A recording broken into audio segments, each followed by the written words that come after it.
Hey Betty, great question. So one of the ways, which is the simplest and most straightforward, is literally you go to a supermarket or a pharmacy and you get a basal body temperature digital thermometer. So typically the gradation on those is very small. Like if we're talking Celsius, it would be 0.01 or 0.05.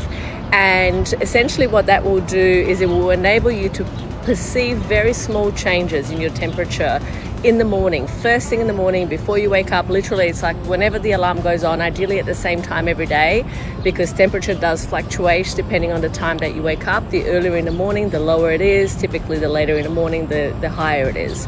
So you get your thermometer, you put it in your mouth, under your tongue, close your mouth, wait until it beeps, and then you chart and record it either on a piece of paper, or you can use an app like fertilityfriend.com, for example. It's really easy. That's one of the ones that we use in the clinic. Or you can go high tech. These days there's lots of high tech options. There's wearables. Temp drop or something is one of them. You wear it all the time and it tracks and measures your temperature.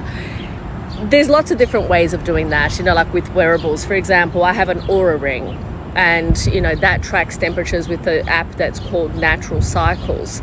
Natural Cycles is it's a great app, and if you know how to read charts, it will be perfect. Most people don't.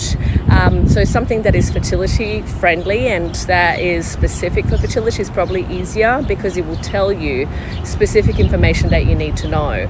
But basically, it's really simple to do it with just a thermometer, piece of paper.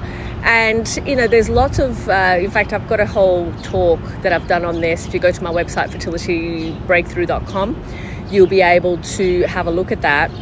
But ultimately, there's lots of like fertilityfriend.com actually, which is the app, it actually teaches you how to chart and how to interpret. So that's what I would recommend that you do, because you can see fluctuations throughout the month. You can understand, depending on where your temperatures are, how your thyroid function is working, and there's a whole lot of information that you can glean from something like that. So that's what I would recommend. If you have any further questions, let me know. Happy to answer them.